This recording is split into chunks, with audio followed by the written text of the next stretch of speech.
Whoa, hit the brakes. You've arrived at the #1 drive-by for American history. Welcome to The Pit Stop.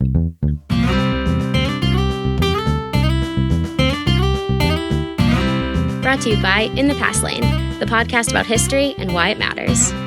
Here's Edward T. O'Donnell, your host and historian at large.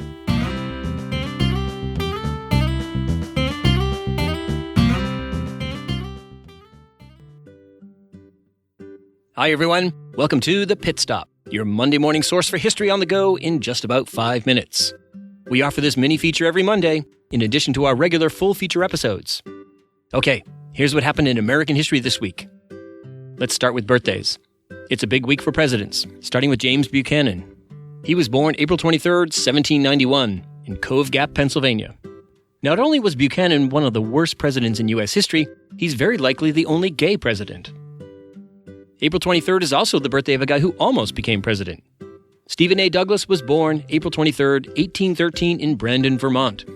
Douglas served as senator from Illinois from 1847 until his death in 1861. Douglas was the architect of the controversial Kansas-Nebraska Act of 1854, and of course, he's the Douglas in the famous Lincoln-Douglas debates of 1858. April 25th, 1906, that's the birthday of Supreme Court Justice William J. Brennan, Jr. Brennan was born to Irish immigrant parents in Newark, New Jersey in 1906. He joined the High Court in 1957 and served until 1990, making him one of the longest-serving and most influential justices in the history of the court.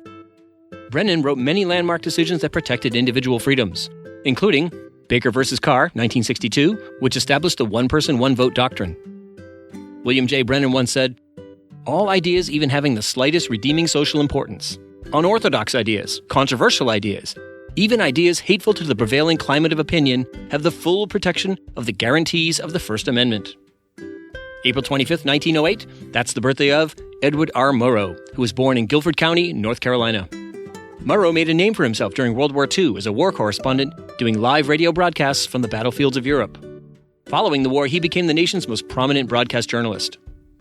His signature program, called See It Now, was a news magazine and documentary series that aired on CBS from 1951 to 1958. The most famous episode of this show aired in March of 1954.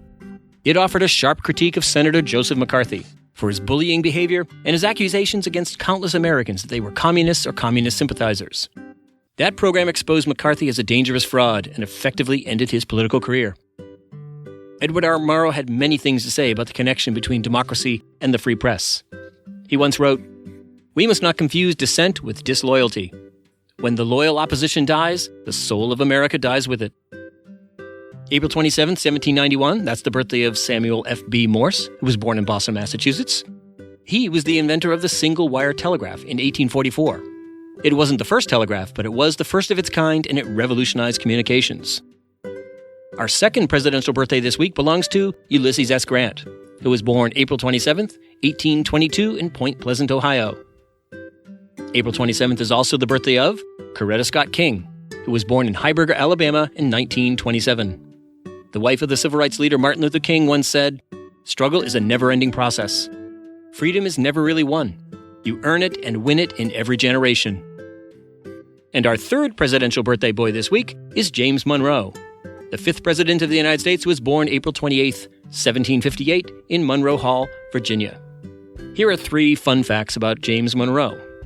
James Monroe was our shortest president at 5 foot 4 inches.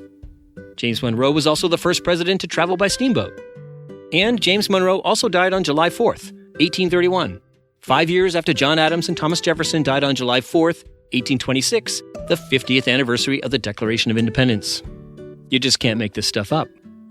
April 29th, 1863, is the birthday of newspaper magnate William Randolph Hearst, born in San Francisco, California. He once said to his fellow newspapermen, "Don't be afraid to make a mistake. Your readers might like it." April 29th, that's the birthday of the legendary composer, pianist, and bandleader Duke Ellington, who was born April 29th, 1899 in Washington, D.C. Ellington once said, "By and large, jazz has always been like the kind of man you wouldn't want your daughter to associate with." All right, what about events and anniversaries? Well, this from the Department of, it seemed like a good idea at the time. On April 23rd, 1985, the Coca-Cola Company announced that it was changing the formula for its signature product. the news touched off a public relations and marketing disaster of epic proportions, as people condemned what they called New Coke. 79 days later, the company gave in and announced it would bring back the original Coke, which it branded as Coke Classic. Coca-Cola's blunder is still taught in business schools across the country. April 24th, 1800, that's the day Congress established the Library of Congress. April 29th, 1992, riots exploded in Los Angeles following the news that Los Angeles police officers involved in the beating of motorist Rodney King had been acquitted. The news touched off 3 days of rioting that killed 54 people and led to the destruction of hundreds of buildings. All right, time for the last word. Let's give it to Supreme Court Justice William J. Brennan. He once wrote, "We current justices read the Constitution in the only way we can, as 20th century Americans. We look to the history of the time of framing and to the intervening history of interpretation. But the ultimate question must be, what do the words of the text mean in our time? For the genius of the Constitution rests not in any static meaning it might have had in a world that is dead and gone, but in the adaptability of its great principles to cope with current problems and current needs." Okay, people, that's your history fix for the week. Now put it in drive and go make your own history.